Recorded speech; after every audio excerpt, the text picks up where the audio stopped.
Welcome friends, welcome back to the kitchen, welcome back to Cocktails After Dark. Today we're going to do another recipe out of The Fine Art of Mixing Drinks by David Embury.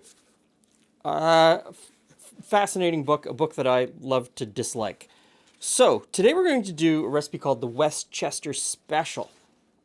And it's in a section of whiskey and bourbon cocktails.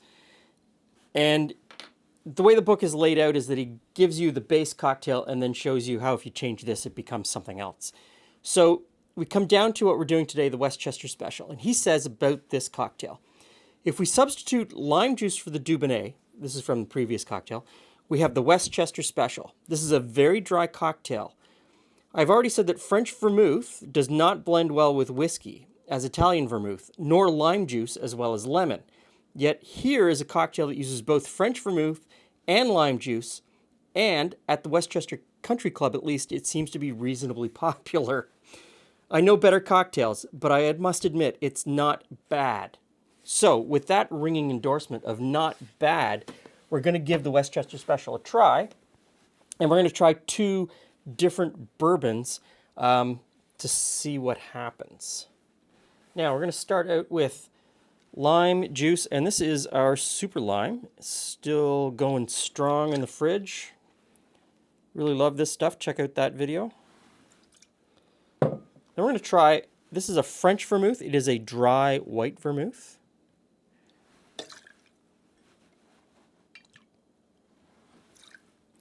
Now we're going to use two different bourbons.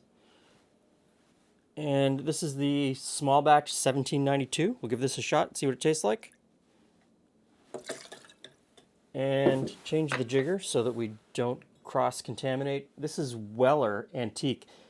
This is a wheated bourbon. Should give us a different flavor than the 1792.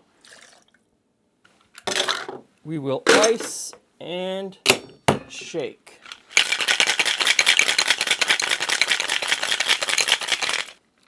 And we'll double strain into a chilled cocktail glass.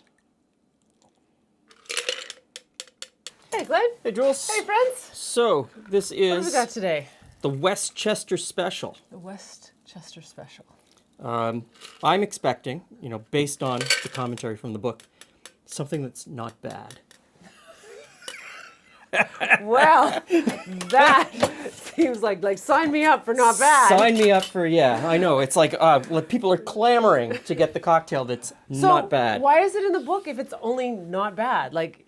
Or is it just that the author doesn't really like it, but other people do? I think the author doesn't like it. He thinks that these two ingredients don't mix well with bourbon or whiskey.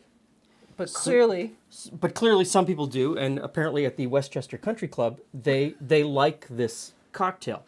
And I think he's also trying to be very thorough, because you see on this next page, there's 1, 2, 3, 4, 5, 6, 7, 8 variations on this basic whiskey cocktail. There's some quirky names in there. Yeah, and so he's trying to be very thorough, he's trying to cover everything, but he's also interjecting with his own, I don't really like it. So let's give it a go and see what happens. All right, let me get my hair out of the way. There we go. Okay. Weirdness. It smells like banana Banana. cake. It smells like banana. Okay, I don't know how... They both... Yeah, so I don't know how that comes to banana, but... Yeah, it's sweet like a banana cake. I'm fascinated by the smell. Okay, let's taste it.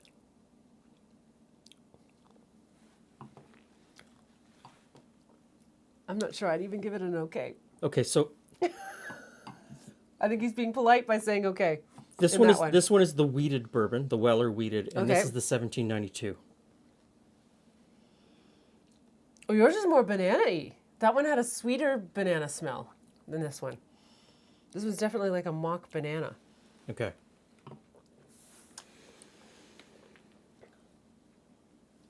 No. Exactly. No, okay. I can't drink either of those. He was polite, I think, at saying it's not bad.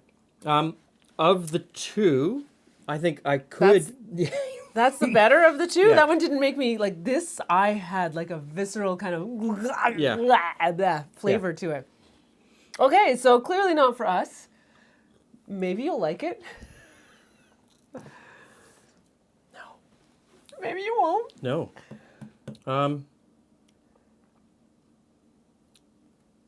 No. Okay, well, thanks for stopping by. We got nothing to say. I got nothing on this one. There's something new, huh? Next time we'll probably try to do something better than not bad. See you later. Thanks for stopping by.